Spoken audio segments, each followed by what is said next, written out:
got a lot on your mind. We'll put a lot on your table. Introducing the new Zax Family Packs at Zaxby's. Get your choice of 20 chicken fingers or 30 boneless wings. Plus crinkle fries, Texas toast, and 4 dipping sauces. It's enough to feed a family of 4, and it's only $24.99. So stop by your neighborhood Zaxby's drive-thru or order ahead on the Zaxby's app.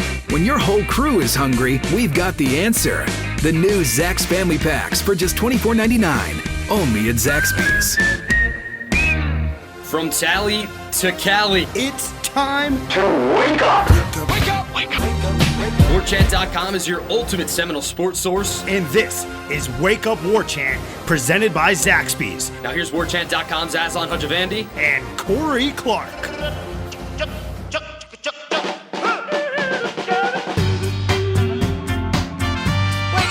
What's up, everybody? It's Wake Up Warchant. It's probably presented by Zaxby's. Indescribably good. Warchant.com, also known as the ultimate Seminole sports source. Use the promo code Warchant30 if you're not a member. That gives you 30 free days of access to the website.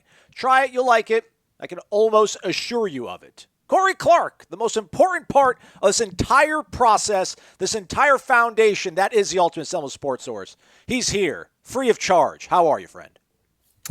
I'm good, buddy. How are you doing? You doing okay? I'm doing good. Hanging in I'm there? all right. All right. Actually, hopefully, by the time everybody's listening to this, I'll have come off the worst night's sleep in my life.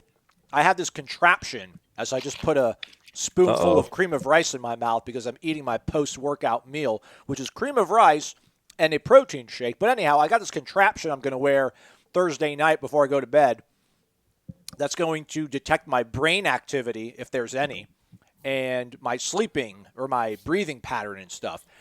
So we're going to try to get this thing figured out so that I am not constantly tired all the time and hating life. So wish me luck, everybody. Good luck, man. Yeah. I didn't know you were having that kind of trouble. Yeah, it's been going on for too long, man. I'm just constantly tired. I never feel recuperative. I never feel refreshed. I don't know if who wakes up other than Coco Knowles, maybe on Warchant.com. And it's just like, yeah, woo! Wait a minute, I'm so happy I'm alive. Let's do this. I'm happy I'm alive. I'm grateful. I want to live. So there's that. But yeah, it's a different breed for the people that just wake up in a good mood and wake up like they'd almost like jump out of bed. Yeah. It's that's a different breed. I think it's the same people that jog a lot. Yeah. Like marathoners or something. I just think they live on a different wavelength than the rest of us. Yeah, I got my runner's high. Or in 26 miles, my joints are splintered and my heart is beating out of my chest, but it feels great. Got my runner's high. 26.2 life. That's right, folks. You've come to the podcast that makes fun of healthy people. Just understand that. That's how we roll here. We don't respect people that run marathons. What are you trying to prove? New York City Marathon got canceled, which is a bummer. One of my buddies, one of my only Florida friends, Manhattan Mike, big-time runner. I think he's done it twice before, or he was going to do it this year, but can't because it's canceled. But who cares? This isn't Jogger's World. Wake up or whatever. Plus, can't he just go find 26 miles to run somewhere else? Exactly. Just figure it out, big guy. I'm sure he will. We'll get to Renegade Express. That'll drive most of our conversation today. It's led by you folks at home. We do appreciate the questions from our subscribers on Warchant.com. I think really the only thing of note, and I don't have a lot to add to, he should have maybe strong-armed Ira to bring him in on because it's his boy. But John Swofford announced on Thursday morning that this academic athletic year, 2021, will be his last.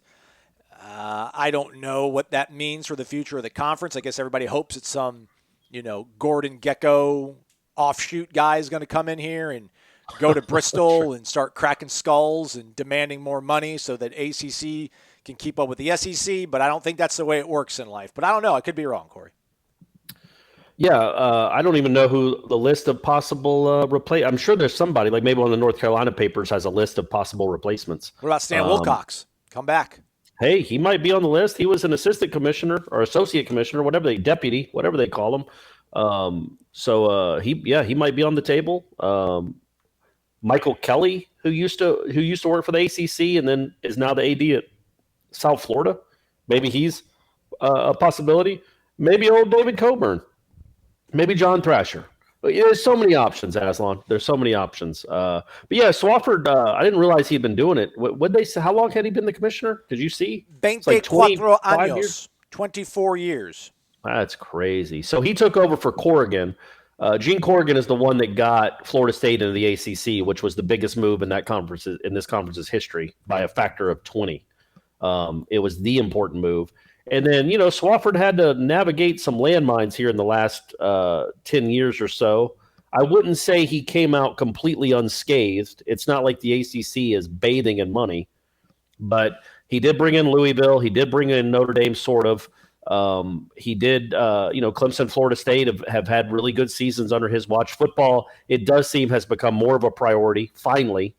I don't think they were very – I would say the one complaint I would have about Swofford is that he wasn't very forward-thinking when everything was showing us how big football was going to become, that it was going to pass college college basketball by leaps and bounds. I feel like he was a little slow on the trigger to react to that, personally. That's fair.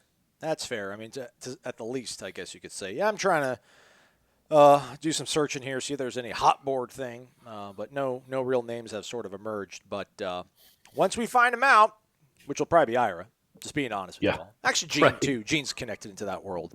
We'll let you know. But you got to be careful what you wish for. I don't know how terrible of a commissioner he was. If you read the message boards on Warchant.com, it's like the day they got Saddam Hussein out of his holes. Like, we got him. Like, all right, he's gone. We got him. He's good. Get rid of him. I don't know exactly what he's done other than what you've mentioned. Maybe a little bit too slow on the trigger to capitalize on the strength of football. But when you're, I don't want to defend the guy, but like if you're constantly surrounded by people who adore and worship basketball, like aren't you going to be kind of stuck in that echo chamber? Or do we just expect more from our leaders to be able to drown that out and be more progressive and forward thinking, as you mentioned? What was the question again?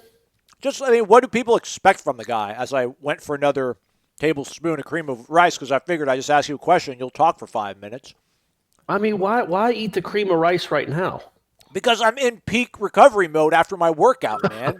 I apologize. In the window. That's my fault. I mean, my thing is just he is, if you're surrounded by Florida State fans and to talk about Florida State and you think that everything revolves around Florida State, you'll probably not pay as much attention to other things going on around you. I would imagine being in Greensboro, being a North Carolinian, he's constantly surrounded by basketball talk. Duke and Carolina, Tobacco Road, basketball. It's what we do, yada, yada, yada, yada. I don't know exactly how much we expected him to really put the chips in on football. And, it's really only been, like 5 years of a renaissance for the ACC when it comes to football? So, but then again, should we expect him to drown out all the echo chamber that he lives in North Carolina and be able to see the big picture that football is the way? Football is salvation. Because he's not the commissioner of the state. He's the commissioner of the conference. And, I think the SEC had its first conference championship game in 1992. The ACC was 2005. Like, come on, man. Yeah. You've got to understand that there's a lot of money to be made in this sport. And I just think he was a little slow in understanding that. I don't think I never got the impression that other schools were maybe told to care about football at all. Like Duke, the last time I went to Duke, whenever that was, 2011, they still had a track around their stadium. Meanwhile, they had this cathedral to their basketball program, which is an incredible basketball program, but it doesn't it doesn't come close to making the money for the conference that a school like Florida State does in football. So I think it finally turned. It finally dawned. I don't think he had a choice once it became apparent where the money was going. But the reason he didn't get on the ACC network took a little longer than it should have. Not a little, a lot. But also, he didn't have a lot of great properties to sell with the ACC network because there were two good football programs. Virginia Tech, sort of. And I just don't think it mattered much to maybe him at the beginning back then. I think the ACC has always viewed itself as a basketball conference, always. Yeah. And sometimes it seemed like Florida State was, mocked for caring about football. When in reality, Florida State, you could argue, maybe saved the conference. So, but he did once he figured out what the landscape was. I don't think he was terrible. He didn't lose Florida State to the Big 12, thank goodness. He did make a play for Notre Dame, at least half of Notre Dame's conference, 4 conference games a year with Notre Dame, which it's ridiculous that they're not a full-time member, but whatever. You got 4 Notre Dame games. And you're starting to see, I think, better products on the field. I think more money is being invested into these programs now. But, the ACC was kind of a joke for a long time. And a lot of that was on his watch. So, in football, I mean. And, look, we can't say he did a great job. He did an admirable job, and I don't think he's anti-football.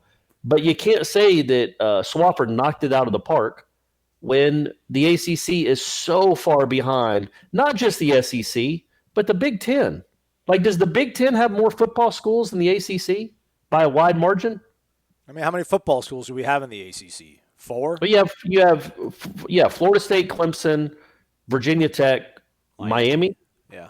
And what would you call the football schools in the Big Ten? Like legitimate football schools? Michigan, Ohio State, Wisconsin. Nebraska, Wisconsin. I mean, that might be it. I'm sure there's another one. No, man, Iowa's a wrestling school. There aren't. I guess my point is, other than Michigan and Ohio State, there aren't big markets. Huge. Those are 2 huge schools, though, man. I mean, blue-blooded, been around before the century, man. I mean, not before the century, but I mean. No, I get what you're saying, but I'm saying they're not any bigger. I mean, I know they're bigger enrollment-wise, but if you're talking about the last 30 years, Florida State and Clemson, and when you throw Miami in on that, those 3 schools trump what Michigan and Ohio State have done on the football field. But I guess my point is more like, why did they have the forethought to create the Big Ten network and get gobs of money for Indiana and Purdue and Northwestern? Like, Northwestern makes more money off college football rights than Florida State does. That's embarrassing is too strong, but frustrating is probably the right word. And it was just there wasn't a ton of forethought back then when the Big Ten made that play. Like, hey, why doesn't – because the Big Ten's had a network for what, 15 years, 12 years? Oh, yeah. They beat the SEC to the punch. Yeah, the ACC's had one for a year. Yeah. So that I think is part of his legacy, is that he was so late into the game in that. But then funny? Also – I'm sorry to cut you off, but in the is it the Charlotte News Observer or the Raleigh News Observer? Like the 4th graph in here, it says that Swofford's legacy, his lasting contribution to the league, it was not his finest moment with the ACC network taking so long to launch. But here we go. It says, quote, he saw that football TV revenue was going to drive the bus in the 21st century. He jumped ahead of the curve and stayed ahead of it by adding Pitt and Syracuse and beat the Big Ten to the punch with his half-pregnant arrangement of Notre Dame that ensured if the Irish ever do join a conference in football, it'll be the ACC. Maryland departure was an embarrassment, but he acted quickly and added Louisville. So, hey, Pitt and Syracuse. Come on, man. I'm with you. Give me a break with those. Is Syracuse pulling in a lot of ratings in New York City? Yeah. That big college football market in New York City. I don't think Pitt and Syracuse have added much of anything. I do think Louisville has. I think Louisville was a great addition. Yeah. Pitt and Syracuse, Boston College. I get that they have those are big markets, but I don't think those ratings are going through the roof. Oh, and just so you know, right? I know for people that don't know, we sometimes record this earlier in the day. Just looking at the ACC network at 6:00, they're showing a replay of the Duke North Carolina field hockey game. So you got that to look forward to. Well, sorry guys, it'll already have passed by the time you listen to this. And then right after that, there's another field hockey match between Virginia and Syracuse. So, and then you got college soccer, North Carolina at Wake Forest. Then we go to women's college volleyball, Pittsburgh at Virginia, and then college wrestling, Duke at North Carolina, and then more college wrestling. So that still bothers me a little bit too. But you know what? I don't want to whistle on the man's grave. He did do some nice things. Just the ACC network took way too long. It's still not a very good product at all. It's still not even in Florida. Yeah. So whatever. Anyway. It'd be nice if there was somebody that was somewhat had ties to the state of Florida. That'd be the new commissioner, but I imagine it's probably not going to be. He gets dragged for the way he handled the ACC basketball tournament, and then the story ends with, let that take nothing away from what Swofford accomplished the previous 24 years. The conference literally would not exist as it does now without him. His successor, whomever that may be a year from now, will inherit not only a network, but a stable, thriving league that has the potential to be a thought leader in college athletics. That's what we all want. We want thought leaders That's what we want. I mean, it is stable. There is there, but it's getting pounded by two other conferences in total revenue. Yeah. Stable, steady at third. Steady at third, At third, are they third? Are they ahead of the Big? No. I guess they're ahead of the Big 12. I don't know. Well, yeah, I think we're headed. Maybe I should maybe look that up. Anyhow, let's get back to what drives the bus. Florida State stuff. Renegade Express. Let's do it. Mad AMCZ. Wake up. When we get back to quote normal, will you guys continue to do the live shows with callers and YouTube posts? It's really well done, and I try to never miss it. I was literally watching on my phone Tuesday night while trying to play some Twilight Golf. I don't know. Maybe. Probably. But at the same token, two people have messaged me being like, somebody says that the chime when people call in is annoying and to knock it off. But if it doesn't ring, then I can't take the call. I won't be able to hear it. I can't. Right. And so I don't know. I actually like the way the phone sounds when it rings. I think it's very calming. I just think that I wish there was a way that it, like, we're in the middle of a point and then all of a sudden it starts ringing and like Ira or I or you or Gene has to like shut up. Oh, we got a phone call. Well, like even though we're in the middle of a discussion. But I know you can't do anything about that because you're wearing 1,000 hats. Well, the weekend things I could close. Yeah, we don't need to go into the whole production aspect of it. Let's get to the FSU football question from Matt AMCZ. What do you think was worse, the lost decade or the past 3 seasons? Matt AMCZ argues the past 3 seasons because at least during the lost decade, we still played good defense most of the time. And the offense would have been a whole lot better with a competent coordinator. We never missed a bowl game and still played in some good ones. I don't recall getting blown out, except to Florida with Tebow. The past 3 seasons, especially the last 2, have been unbearable, unwatchable. We did not deserve to be on the same field with our main rivals.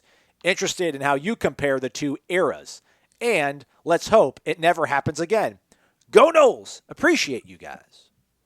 Yeah, it is. It's hard to unpack because, I think what was so frustrating about the lost decade is it didn't have to be that way. Like, Florida State was Alabama. And then it just slowly, and we all knew what the issue was. And it couldn't change because the head coach wasn't going to fire his son. So it slowly got, and there were more problems, I promise, than just Jeff Bowden. But that was the microcosm of the problems. And 2001, they still are like a win or 2 away. I think they still won the ACC in 2001. And in 2002, I think didn't Maryland win in 2000? Yeah, no, Maryland won in 2001 because they played Florida in a New Year's Six. They won in 2002. Right. So then they won in 2002. I think they won it in 2003. I think they won it in 2004. I know they won it in 2005. Yeah. So they were still challenging, but then it was just the slow, almost you don't even recognize the deterioration as it's happening. And then all of a sudden you're seeing these recruiting classes where you're like, oh, okay, they're getting a couple more sleepers than they normally get. Okay, well, they're playing a little closer to NC State than they normally do, or Maryland, and it just went from there. And it's like, that was what was so frustrating is if the right hire could have been made at OC, a forward thinker, a Jimbo Fisher, quite honestly, somebody like that, that was a coaching. So you literally could have hired anyone in the country.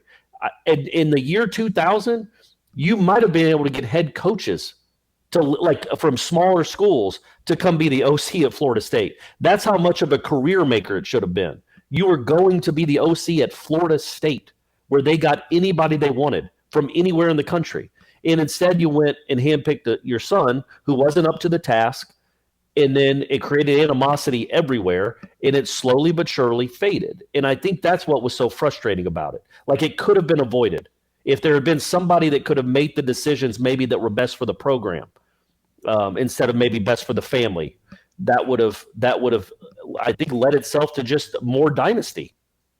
It just would have led itself to more dynasty. Mark Richt, we saw Mark Richt. He's a fine coach. He's a good coach. Is he the best coach we've ever seen? Is he an offensive genius? No. He was a pretty good coordinator. That's all you needed was another pretty good coordinator. and you'd have been fine. But it didn't work out that way. So that's why I think that lost decade was a little more frustrating, even though they had better moments. I mean, they were loaded with NFL talent until the mid part of that decade, loaded with it, because they were still living off the reputation. But the last 3 years, it was uglier. The 18 season is the ugliest thing I've ever seen. It was just detestable, if that's a word. It was just gross. But it was also like, it wasn't through any fault of Florida State. Their head coach left. And then they went and hired a guy that everybody thought was a really good hire and it was an up-and-comer. And they had to get him quickly, and they did. And it just turned out to be a really bad hire. And you almost could just wipe your hands and say, like, well, that was a mistake. It was 21 games of horror, but it was a mistake. The decade to me is worse just because it was 10 years. And it could have been avoided. I don't know how do you avoid Jimbo leaving? Get rid of Andy Miller and give Jimbo all the money he wants, but those are not tenable, viable. Yeah, and also, how much did Jimbo want to be here anymore? Yeah. Was he looking for a new challenge? I just think that was more happenstance. It was the guy wanted to go somewhere else. He wasn't happy at Florida State anymore, even though he was getting everything built. It wasn't coming. It wasn't like, ask for something, we'll take it, we'll do it for you right now, sir. But eventually, he was getting everything he asked for. And it was just the relationship fractured. But, he left. He still wouldn't have a football facility, though. Well, yeah, probably not. But what if they come back in 18 and are 9 wins again? Ooh, sexy. Everybody would have been stoked. Well, you see that the 17 was a one bad year, and you still win 7 games. And maybe Blackman develops into a really good quarterback, and maybe you win 9 or 10 games. I don't know. 2018 just threw everything off the rails. What about you? That was really long-winded of me. Yeah, I mean, 18 stands alone. It's a peerless season of abject horror. But yeah, just to watch, it's because at least you could like sling your arrows at Willie, but it was kind of tough to sling arrows at Bowden. I mean, eventually it was like open season on Bobby. But you're just kind of like, yeah, he brought us here. Like, you got to let the old man finish out the string. So that was kind of frustrating in its own way. At least like you could kind of lash out at Willie, and a lot of fans did. But yeah, I mean, those 3 seasons don't compare to, 8 of just blah. Yeah, it was just like, man, if you just had a quarterback or somebody that could, more importantly, somebody that could coach a quarterback. And you had so much. You had Leon Washington and Booker and Buster Davis and Pat Watkins. You had good, solid college football players. Some great ones, Lawrence like Timmons, Bunkley and Roger Dockett. Bunkley, Travis Johnson. Yeah, just on and on and on, and it just never materialized into anything. I mean, again, they would win 7 or 8 or 9 games, but it wasn't. It just was the slow creeping into mediocrity. At least these last 3 years, it was quick. It wasn't like you were meandering down a hill. You just straight jumped off a cliff into mediocrity. So at least it was quicker. Good point. All right, next question. I should probably skipped over this one or do it like in chronological order. This person didn't even post. They just like saved their spot in line, and then they came back and edited a question inside. Also, he thinks that your team won the draft, which we all know is quite correct. It's a very, very good point. Wow, all wrong. Marnol 55, wake up! After Monday's show, where I listened to you guys gush over pressures like they were something special, I can only think of Peter Boulware and Andre Wadsworth doing their version of Allen Iverson's practice speech. We're sitting here. This is supposed to be an elite football university. We're here talking about pressures. I mean, listen, we're talking about pressures. Not a sack. Not a sack. We're talking about pressures. Not a sack that I go out there and die for and play every game like it's my last. Not a sack. We're talking about pressures, man. Corey and Tom's team won the draft. He also. There we go. There we go. Well done. Well done. Well, but the pressures can lead to turnovers. If you pressure, like it's like getting on base in baseball. Like if you're on base, I know that there's always the stat, they left 11 guys on base, or they left 14 guys on base. Well, they were on base. Eventually, you're going to get hits and you're going to score runs. If you keep pressuring the quarterback, odds are eventually you're either going to get to him, which is the key. That's the most important thing. But if you don't get to him, maybe you force a bad throw. They happen to Florida State quarterbacks. They get pressured into bad throws all the time. Yeah, it's like OBS, man, or OBP. OBS is what we used to use. I'm sorry. Yeah, it's like OBP, man. Get on base. Get to the quarterback. Get close. And Just it's only get close, and eventually you'll start wrapping them up. Yeah, but obviously sacks are much more important, and Florida State was awful in that department last year. Yeah. Awful's that's fair. That's accurate. Drill sergeant. I'm going to look it up while you read this. I can't remember how many sacks they had last year, but it wasn't much. I got it. I think I got it right here. Over under 42.5, Corey. What would you say? The Florida State registered sacks? Yeah. Under. Well, this says 43. Pro Football Focus. I don't know how accurate. Florida State had 43 sacks last year. Durden was 7, Gaynor 5, Marvin 5, Cooper 4, Janaris 4, Emmett 3. Cedric Wood had 3 sacks, this thing says? No way. Erroneous. Yeah, look at it. Florida State had 32 sacks last year. All right. Well, that's Opponents not good. had 48. Come on, PFF. It's not a good look. Drill Sergeant Porter, hey guys, love the show as always. I was thinking about the stadium name change and thought, since Powerade is owned by Coca-Cola, maybe they could have their name on the stadium. Then, if need be, we could rename the 94 Florida game the Choke at Coke, or something like that. Just food for thought. Go Noles. I didn't even think about that. What are they going to do with that name if they that nickname of that game if they change it? If they change the name of the stadium, I guess it'll still be known as that. Man, that's funny. I hadn't even thought about that. That's one of the unintended consequences. So yeah, Choke at Coke, that works too. Sure, Coca-Cola Stadium. I think people would be on board with that. I just wonder if all that. I just wonder if those whales are out there. Like everyone's like, yeah, whatever. If it's going to happen, it's going to happen. Let it, just ship it out to the highest bidder. I just don't know. I guess, the SEC Big Ten schools are not in that sort of financial dire straits where they're going to forsake the namesake of their stadiums to pocket $2-3 million a year. But I don't know where those whales are at. I just don't know where they're at. The problem with it right now, looking at it from a very cynical business point of view, that discussion is if you do change the name, I don't think you're going to get the money that you probably deserve for it right now. I don't think the money is to be had for naming rights. Yeah. Right in this moment in June of 2020. So it's kind of a bad timing to be looking for naming rights to a stadium where they're not even, number one, they're not 100% sure there's going to be anything done in that stadium this year. And if there is, that anybody will be allowed to sit inside and watch it. So I don't know if they're going to be all these corporations are going to be falling all over themselves to name a stadium that might have some sporting events in it this year. Corey Clark, do you know the first stadium naming right deal in college athletics? I'll give you a hint. It's an ACC school. Was it Papa John's? Nope. Look a Carrier little further Dome. north. Look a little further Carrier north. Dome.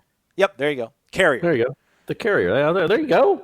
There you go. Yeah, that's fine. I'm sure they had a president they could have named it after. A one-time $2.75 million donation back 40 years ago. That's not bad. That isn't. We'll take that. Let's see here. Back in 2015, American Airlines signed a 10-year, $41 million deal with the University of Washington. I didn't realize that. I thought they still call the Husky Stadium. United Airlines, 16-year deal, $69 million to put their name on the LA Coliseum where SC plays at. Well, $4 million. Yeah, I mean, 69 million. If you get the check up front. Those are big cities, though. I wonder how much of that plays into it. Like University of Washington, I'm Seattle. sure it plays into it a lot. Yeah, because I think they probably have concerts there too. Yeah. Heck, does Doak ever have a concert that's not country? Hey, even MC then, Hammer, Salt and Pepper, it's do they ever have any concerts that shouldn't be set in 1990? Who knows? So if they can get back on there's where you make money. And I've been saying this for years. Why can't U2 play Tallahassee? Give them a venue instead of putting them in the Civic Center, which apparently has the worst, speakers in the world that bands don't want to play. Man, back in the 70s and 80s, the Rolling Stones played at the Civic Center. So did U2. The Joshua Tree Tour was at Tallahassee, I think, but they used to have huge acts come through Tallahassee, and now it's all country, I think. Certainly nothing in Doak, but you could get Pearl Jam, you could get U2, you could get Aslan, name your favorite band, Nickelback. You could get all those bands in Tallahassee, man. Rude. So rude. Sorry. I meant Ira. I was talking about Ira. I was thinking about Ira. Springsteen, obviously, for Ira. I don't have any. No, Nickelback. He'd hope Springsteen would open up for Nickelback. Kentucky Stadium is now Kroger Stadium, $1.85 million per year. I mean, we could probably get 3 then. I mean, if Lexington, Kentucky is pulling in 1.85 for their football program, surely we can get $3 million down here in Tallahassee. Agreed. At least 3, because how many times has Kentucky hosted a big football game? Yeah, come on, Publix. Step up. Let's go. Let's do it. Maybe Zaxby's? I mean, that's not a bad idea. You can sell Zaxby's in the concession stands. Golden Chiefs eat golden chicken fingers, or there's going to be some gold, garnet in gold chicken fingers. Maybe they can dye the Zax sauce garnet. You could have Asante Samuel being like, when I get hungry, I want my Zax sauce, because he's going to be able to get paid now, and that could be on the big board. It's free advertising, man. I'm telling you, the synergy with Zaxby Stadium, and you call it the Big Zac. Yeah, just telling you. See, I was thinking about you call it the Big Zax. I was thinking if they named it like Osceola Stadium, you could call it Oz or like Oski or No, that's not working. Okay. No. Subliminal 97. Corey definitely drafted the best team the other night. Man, it's all. I think the jury's in, guys. It's ridiculous. I think the jury's in. He wants to know why nobody drafted Minibar, that's some inside joke I think on the premium recruiting board. Or is that right. From a long time ago. Yeah. All right. How about C_Swizzle8? Wake up! Casey from Tallahassee. If FSU is willing to do whatever to play the 2020 season, why not send an email to the students, juniors and seniors with priority, with a survey that includes questions concerning the FSU football season? It may be far-fetched, but what if the survey asked whether or not students would be willing to do remote classes if it meant for a better possibility of fall sports, mostly football? I'm going into my senior year at FSU, and I personally would do every single class remote if it meant there would be a better chance of playing football this fall, even without fans. I have to work most game days anyways because I work at a local Cuban restaurant on Pensacola Street that is always busy on game day. So personally, I'm okay with watching on TV because I'm used to it. P.S. I can't wait to graduate so I can start going to games on a regular basis. Go Noles! Yeah, that's. Would you have done that if you were a senior? Or I'm asking the wrong person. Of course you would have. Yeah. Do you think most people, what is it, 35,000 students at Florida State? So let's break that down to 17 or 18,000 upperclassmen, juniors and seniors. Okay. What percentage of them are big enough football fans that they were like, okay, yeah, I don't need to go to class. I can do it from my home in Ponte Vedra. Yeah, I don't. Yeah, there's a lot of kids out there that like going to pick Florida State for other reasons. So, and we're not that good right now. So yeah, maybe if we're down 13, and it sounds terrible and selfish. I think a lot of my feelings about what's going on around us too is because I realize that,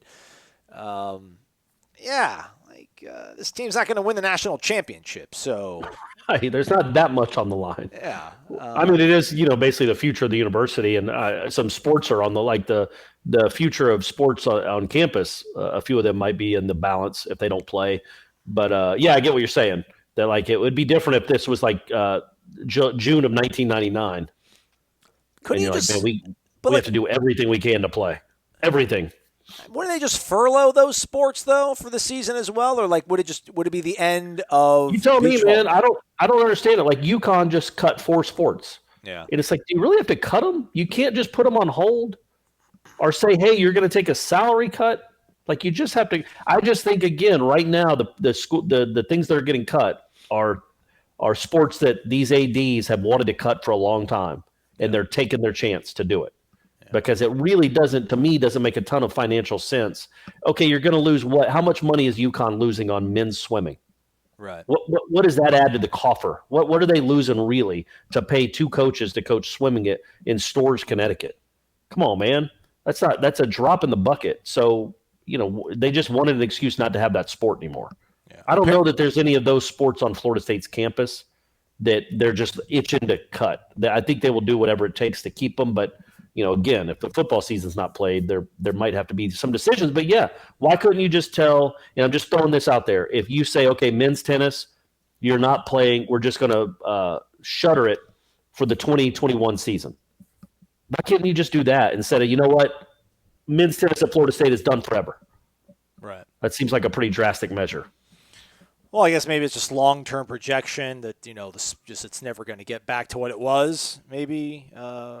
Just make it where you don't, cut the scholarships, man. I don't know. Yeah. I don't know. Well, I think cut salaries. The UConn thing was they were going to keep him on scholarship for another year, but there was going to be no competition. So it was like you could use the facility, I guess, and train, but there wasn't going to be any meets. Like they're not going to go travel to Tulsa to go to a swim meet or whatever. I say Tulsa because they're also in the AAC. The real question here, I think, is the email needs to go to the student athletes, and it needs to be like, are you willing to live a very boring life for the next 8 months so that you can play sports? Because at this point, it just feels like that talk about testing, everything else. It really is going to ultimately come down to whether or not these kids, and there's a line in Ira's column that he wrote the other day. It's on warchant.com that you folks should all go check out. But it was just, he put a line in there about he would bet a week's salary.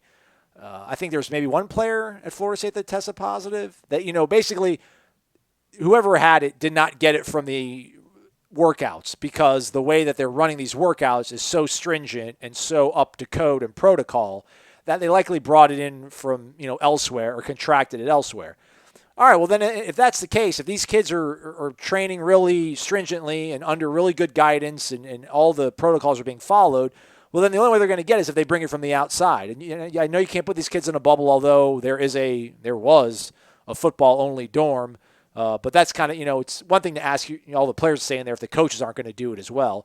But, yeah, man, like if you're a football player, can you go 7 months? Is that too big of a number? Can you go 7 months without going out?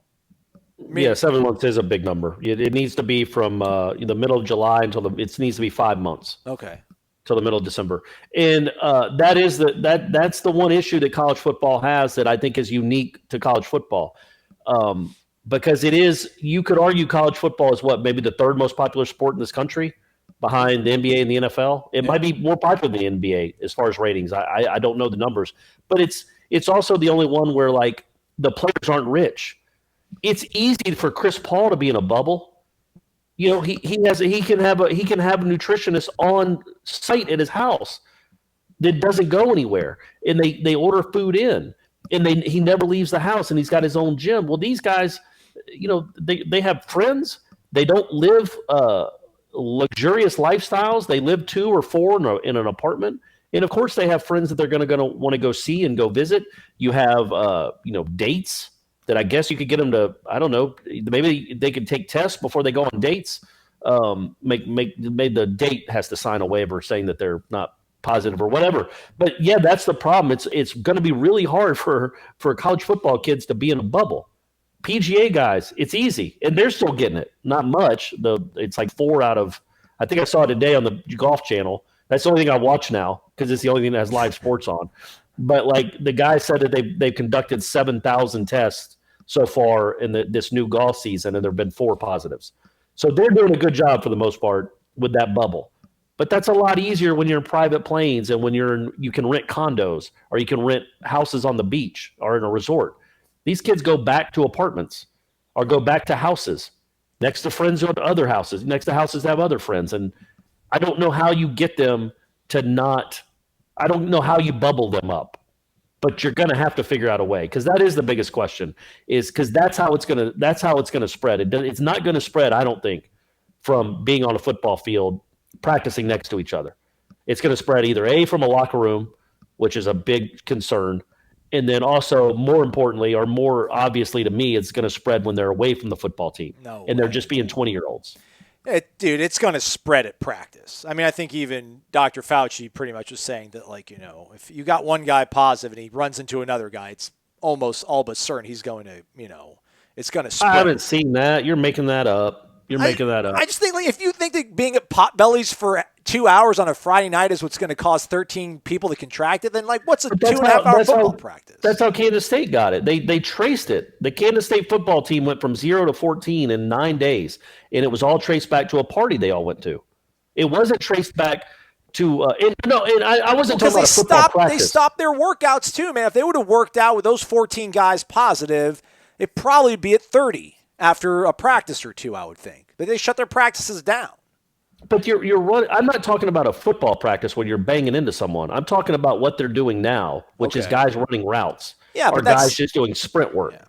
I know, but that's only temporary. Eventually, they're going to have to do real football contact practices. Well, yeah, but they're also going to be tested a lot.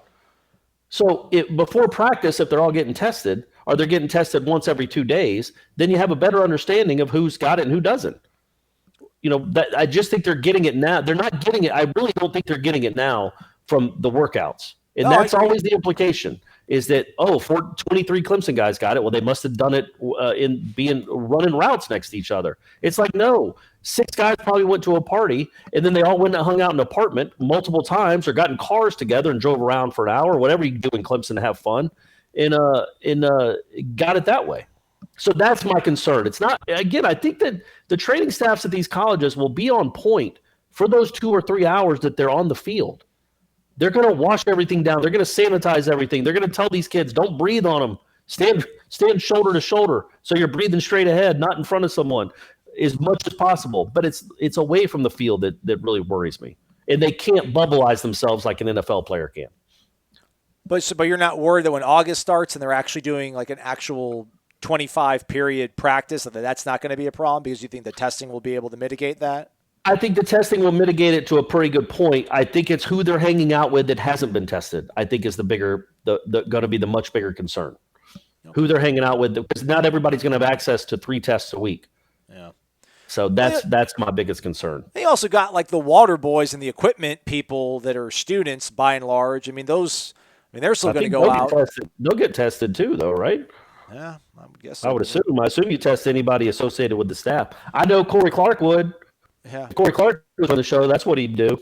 Well, I mean, I was telling Ira, listen, man, like when I was 19 years old, there's probably nothing else I'd rather have been than like a football player at Florida State University. So if I had the opportunity to, heck yeah, like, sorry, everybody. Like, they're like, hey, they do the little peace up emoji in August when they're like shutting down Twitter, like, see y'all in December. I could do that in real life. I'd be like, hey, sorry, like I'm focusing on this and nothing but this for the next 5 months. I could have done that, but I was a psycho.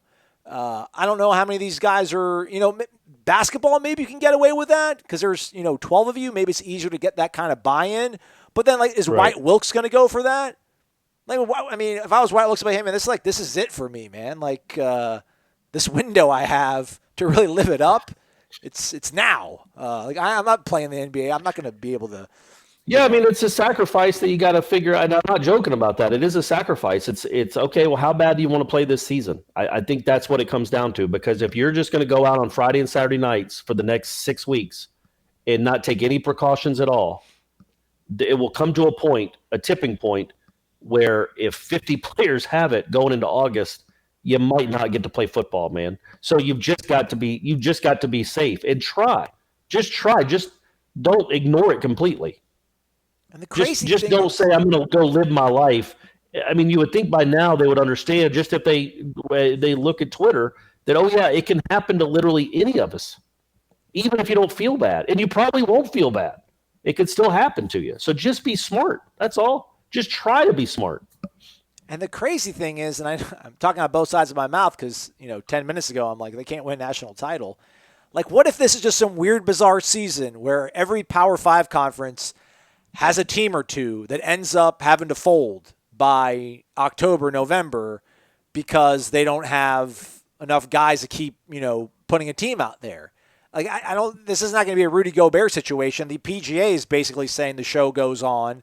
I mean, that's what Jay Monahan, the commissioner, basically said, that, like, listen, this virus isn't going away. And I don't think he was saying that like in a flippant attitude of, he's not going like president of Brazil, like, whatever, we got to live our life and face it like men. Basically, like, hey, we put all these rules in place, follow the freaking rules, and we'll all be all right. Maybe you just stay healthy you can creep your way into some sort of crazy conversation and make the playoff. I like what you're thinking. It's going to be like Florida State and I don't know, North Dakota State, because there's no virus out there. There's no people out there. Those are going to be it's going to be all you got to do is beat North Dakota State or South Dakota State for the national championship. I like what you're thinking, Aslan. The healthier you guys are, the better chance you have of winning the biggest asterisk national title in history. But you know what? It still counts. If Alabama can claim a 1919 national title when they won 7 games and black people weren't allowed to play and 6 people in a diner voted for it, and they claim that as a national championship, then by God, you can claim a 2020 national championship because you stayed healthy. Man, I filibustered because I thought that was our last question, and then there was 3 other that came in. Actually, 4 others that came in. So let's go. Let's rapid fire it. Big Steve 22. What is up, fellas? Hope all is well. This past Father's Day, my wife got me a pretty cool gift. She got me a set of ceramic coasters. 4. Each had a great play from FSU football history. One had T-Buck's pick 6 versus Michigan. The other, Ward to Dunn 93 versus Florida. Then the punt Ruski. Is that 88 or 89, Corey? 88. 88.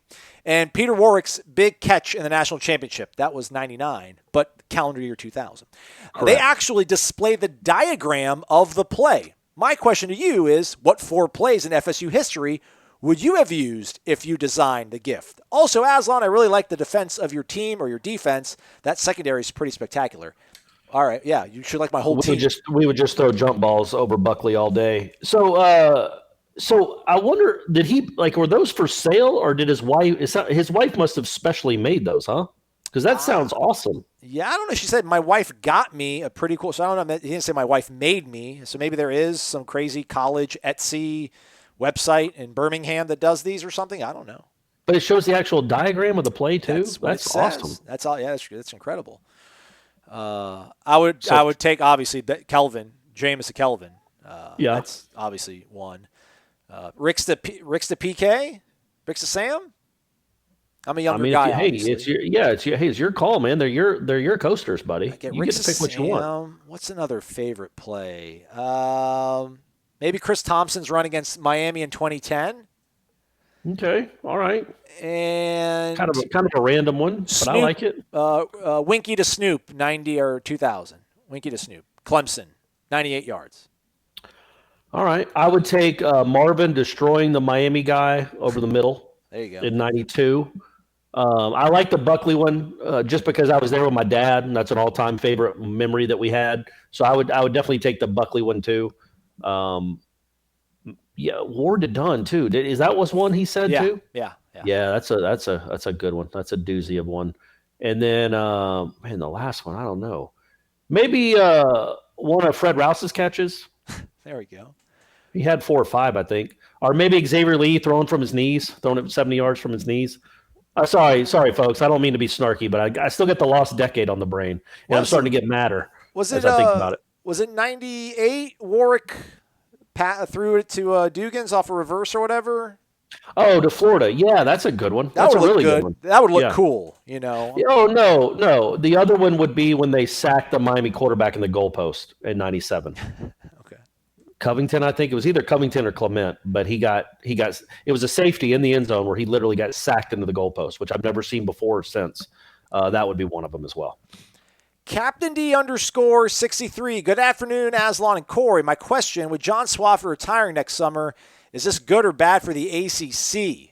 We talked a little bit about that, I guess. I think it's only upward and onward from here. I don't think they'll take a step back. I find it hard to believe. I don't want to discount what he did, but I just think, man, he was tired. It even said in that article I was reading, like that whole fiasco with the ACC championship game. Are we going to play it? Are we not going to play the tournament? Yeah, he was. It was his time. I think with some more youthful, exuberant, innovative thoughts and leadership, which I would imagine will be the case. He's doing the job for 24 years. It's time. I think somebody else will have more energy and hopefully bring something to the table. I think it's a good thing. Yeah, and it's not an easy job, obviously, and that's why he was the last. I mean, he was the longest reigning commissioner, right, of a Power 5 conference by pretty wide margin, I think. Just think how much not only the globe and the earth and the country has changed in the last 24 years, but college athletics. I mean, it's nuts. It's nuts how much just the salaries, the TV rights, the popularity, everything about it has just it's night and day. It's a completely 180 degrees different from what he. And so with that, he deserves to be commended. So he still, did a decent job at what he was doing. He wasn't completely overwhelmed. He just missed the mark on a few things, in my opinion. It wasn't very forward thinking. But now, knowing there's no mystery to where the ACC is right now in the pecking order of Power 5 conferences, and there's no mystery to that they need to make more money. They need to get more on par with their competitors. And so I think with that, knowing that, and it's not like we can expect. It's not like college baseball in the next 10 years is going to be the number one sport. We know probably for the rest of our lives, as long as they're playing football, college football is the number one sport. It is the king of colleges. So the new commissioner will at least have that knowledge, and I think they'll, it's the ACC. They should be able to find somebody really good to replace him. There should be a lot of quality candidates to replace him. And going back to that press conference, that was an unfortunate moment for him. Because I do think he's a good dude. I think I do think he cares about student athletes, and he does care about this conference a great deal. He certainly cares about that state. I can promise you that. But he cares in some schools maybe more than others. But he really does care about the conference, and that was not his finest hour. That ridiculous press conference. My second question, I think. Sorry. No, you're fine. I think sometimes I think it's funny when I kind of just pick right back up. Like as soon as you're done talking, I just think it's like some sort of sly humor, but it probably is lost on everybody. Second question, I think Chubba Purdy does win the quarterback job. With that in mind, do you believe the coaching staff starts the season off with general type plays to get him used to the flow of college football, or does the coaching staff throw the whole playbook at him and go full throttle?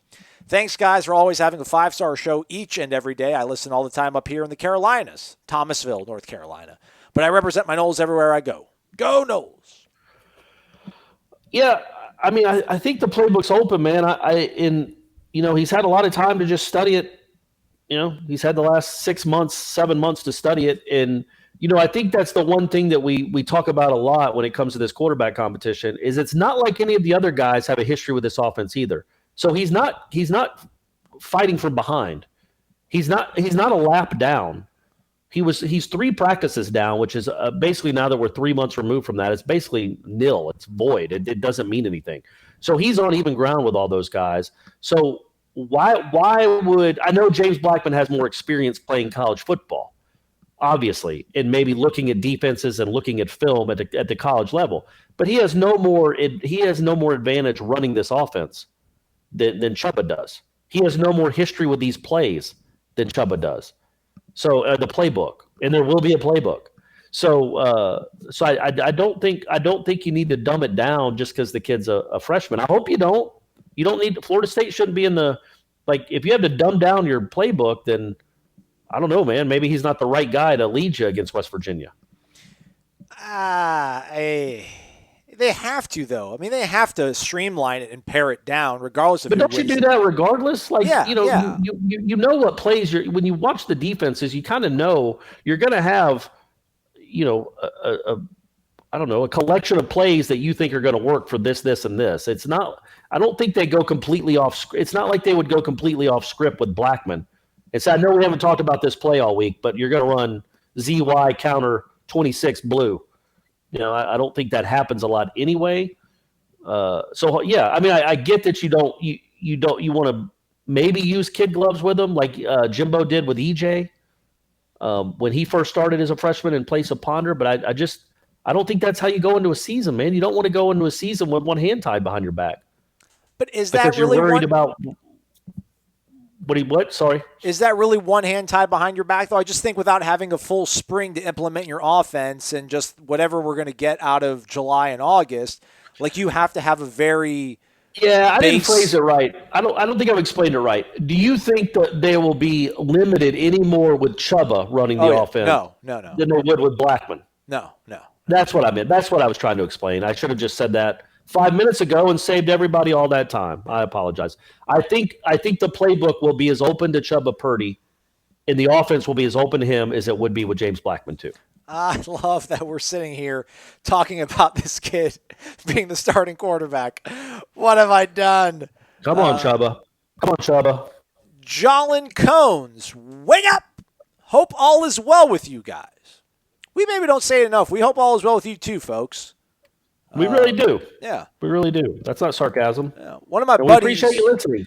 We don't say that enough either. We really appreciate you guys listening and all the nice comments you leave for us.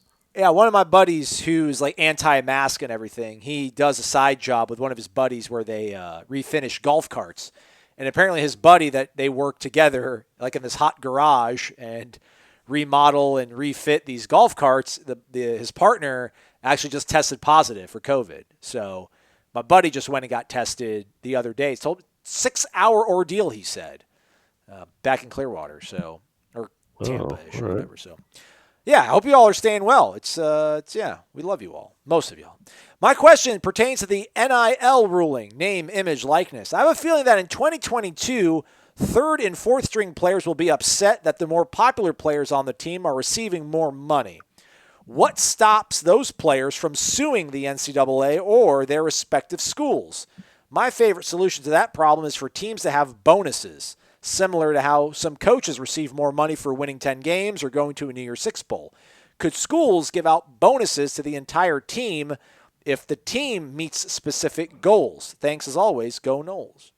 So like a playoff bonus, like, when a Major League Baseball team wins like the division series, they all get a playoff bonus. They all get a playoff share. Yeah. I think they all get it, but the winning team gets more. Right. And so I don't think that's something that they would do. Yeah, or the schools can't pay the players. I don't think it's would like the line schools up with it. Yeah. And that's the thing too. Like, I know we think that like the second string quarterback or the third string, the third string running back is going to be upset that last year, say for instance, Cam Akers had a Ford commercial, and Kalen's like, man, or Anthony Grant was like, man, why can't I get a Ford commercial? It's like, well, dude, because you're not playing. This is how life works. Yeah. Like, he's more marketable than you. And I do think for the most part, man, athletes, again, usually I know there's daddy ball and little league and stuff, but once you get to high school, it's a meritocracy. It really is. And, a kid that's playing at Florida State was a really big deal in high school, probably got a lot more attention from everyone than his backup. So he's lived that life too. And I don't think that you could then go to a school where you're not as good or you're just younger, so you haven't cracked the starting rotation, and feel insulted that you're not getting these name and likeness money that the stars are. I just don't see Dennis Briggs Jr. being upset with Marvin Wilson getting his, doing a watch commercial or whatever those commercials Jimbo used to do where he walked through the jewelry store. That'd be cool to see Marvin doing that. Marvin and Norvell walking in there together, picking out jewelry. I think I get the point, but I think most of these guys are mature enough to know how the world works. And I think a lot of them will be like, well, yeah, I can't wait till it's my turn to be that guy. And if you're not, go transfer and try to get a commercial somewhere else. But typically, I think these guys know the deal. I don't think. I just think they know the deal. I don't think Jacob Coker was all upset with all the hype that Jameis got. He saw everything too. That's not a very good point. That's not a very good comparison. Aslan, you try to make a comparison. No, I mean, I don't think schools can create like a bonus pool. I don't know if they I was talking more about the first point. Yeah, that can't happen. Yeah. I was talking more about the first point of like people, like players lower on the depth chart being upset. In the NFL, it's a big deal. I forget, who was it? Was it Baker Mayfield that was talking about like one of his receivers should have been there, who's getting paid, or I don't know if it was Beckham Jr. or if it was Landry holding out, and he kind of stepped out of line and talked about he should be there. Or maybe Aaron Rodgers talked about somebody. But it's like the whole locker room thing. Like, you're not supposed to pressure your teammate that's doing a holdout because you're taking the side of the owner or whatever. So I think that same sort of thing applies. Like, if you'd be a hater. Like, you'll be almost mocked and ridiculed in the locker room for doing that and being to a certain degree jealous of another guy's success. So I don't foresee that what as big of an issue happening. Is like, say it was in play this year, and Tamari and Terry had a deal with Warchant, and we were paying them whatever $6,000 for the season to be our spokesman. and then he goes down in the second week with a ankle injury, and Keyshawn Helton blows up and has a great year. But still, Tamarian Terry is our spokesman, and Keyshawn Helton's not making. He's putting up huge numbers, but he still doesn't have a deal. That could be maybe that could create some friction. But I think that's the same thing that happens in NFL locker rooms. I mean, that's just the nature of the sport. There are some guys that get endorsements that don't deserve it. Baker Mayfield, for one, is on. I feel like he was on every commercial I watched last year during the NFL season, and that dude was like the 20th best quarterback in the league. So I can understand where that might cause some friction, but I think that's an underlying concern. I don't think it'll be too big a deal because I think most of these guys will say, yeah, he deserves it. That guy deserves that money because he's Marvin Wilson. Last question. Old Dads and Noel. Wake up, guys. To give clarity on something real quick, for the FSU win total to be an official wager, a 12-game season would have to be played. Anything less and the wager would be a non-bet. Perfect example is last weekend, while in Biloxi, Mississippi, I collected a refund on both FSU and Gonzaga tickets to win the basketball championship.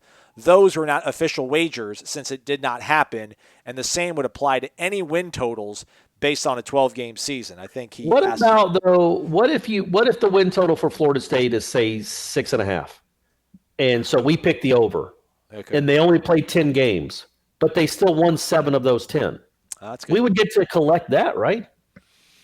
Or is it just null and void? I mean, because we hit our number, it should. Even if they lose the other 2 games, we still hit the number. So I think we'd still be able to win that. I would hope. Wouldn't be fair otherwise. Yeah, actually, I don't know if those. Yeah, I don't know if or those. If we only had 4. Only if they only had 4 wins with 2 games canceled. So there was no way they could get to 7. Yeah. I feel like we'd still owe that money. I don't know. He sounded like he knew what he was talking about. I know. It definitely sounds like he knows more than I do. I'm asking a question. I think usually they wait to pay you out, though. Like when you make that wager, no matter what, like they're not going to, even if, if Alabama's over under is, 6.5 and, they end up, they're 8-0, like you don't get paid that money the week after I'm pretty sure like those books don't pay out the next day after they hit the number. It's like at the end of the season concludes, I think. But then again, I don't know. Maybe you can take your ticket to the window and cash it. We'll look further into that next time, perhaps. I would like to ask a dope question.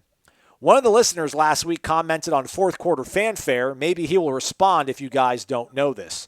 I took someone to the Miami game last year who had never been to an FSU game. I had not been to a home game since 2016. Anyway, I kept building up how cool the band is, and when the PA announcer will say, world-renowned Florida State Seminole Marching Chiefs, both pregame and halftime. Well, it didn't happen on either instance. I was wondering when and why it stopped, if you knew that. I always love that. Stay safe, fellas. Old Dad. I'll be honest, I haven't sat in the stands in a while, so I still thought they did it in pregame. I don't remember them doing it at halftime, but I thought at pregame they always did the Marching Chiefs. I don't know why they would have stopped that. That would have been before the pregame little when they all coming out of the garage and everything. You know what I mean? It's not a garage, but it looks like a garage. Yeah. The tunnel. Yeah. I don't know. I maybe you weren't listening, or why would they have gotten rid of that? I shouldn't say that. I assume you were listening. That was the one thing you were listening for the most. So maybe they just went into it because it was last year. The PA guy just wasn't into it anymore. Let's get it over with. Yeah, whatever. Hey guys, the Chiefs are here. If y'all care. I mean, the thing you say they haven't been in the stands in a while. You still can hear a lot in the press box. I mean, I don't remember hearing that though. But I wasn't listening for it. And usually during halftime, I'm like grabbing a meal or maybe eating my PB&J and just lamenting another loss. Right.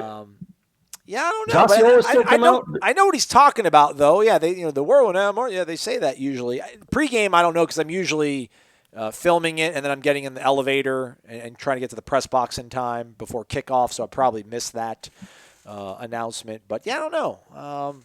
Hopefully somebody will respond underneath him on the message board and say, no, they still do it, or no, they don't do it anymore. Because you're asking 2 people that, like, yeah, we're there in the stadium, and you could hear it faintly in the press box, but that's if you're paying attention to it, and, we don't really. Like, I like the band. I watch the band, but I'm not, it's not the first thing I'm thinking of when I'm sitting there. Right. I'm usually watching another college football game, a better one. Let's go, Knowles. I'm tired of not watching good college football. I'm ready to watch good college football again. I think we all are, right, Aslan? We are, man. We are. Are you stoked for the Bravos? I mean, you got this team going far? I feel like if there was ever a season where an Atlanta team might luck into a championship, it might be a asterisk-ridden, mostly perverse 60-game nonsense season. But I'll still take it. A championship is still a championship. I'll still take it even if they win it a one-third size season. You should. Yeah, they should be good. They should be good. I mean, they were good last year until that one game that I paid a lot of money to go watch them give up 10 runs in the first inning. Unbelievable. I still can't believe that happened. I literally think I was doing like the podcast with Ira because you were gone and we were recording it while the carnage was occurring. And unbelievable. Well, the rainy days make you appreciate the sunny ones more. Hopefully, it's been sunny up there in Atlanta. It's been Seattle Hassy down here the last week. But I'm going to try to play. Go play after we're done here. You're going to go play tennis with Stephanie and Ira, right? Yeah, your girlfriend. That's right. You want me to say anything to her? Just tell her to keep her elbow down and drive through the ball when she's hitting it. I'm tired of all the pop-ups. Okay. Drive through. You've seen her when she's playing well. She's got some pace. Yeah. Yeah. So tell her to swing through that thing like she means it. All right, will do. And all you folks, attack your weekend like you mean it or something like that. For Corey, I'm Aslan. Thanks for listening to Wake Up Warchant, proudly presented by Zaxby's. Indescribably good! Warchant.com is the ultimate inside source for FSU football and recruiting. And now you can get in on the action for free for an entire month. Warchant.com is offering a risk-free 30-day trial subscription. Get full access to the #1 website covering the Seminoles just by entering the promo code WARCHANT30. That's WARCHANT30. Sign up and get in on the world's most active FSU message boards. Receive breaking news, stories from our award-winning staff, plus get exclusive interviews and videos. Just enter the promo code WARCHANT30.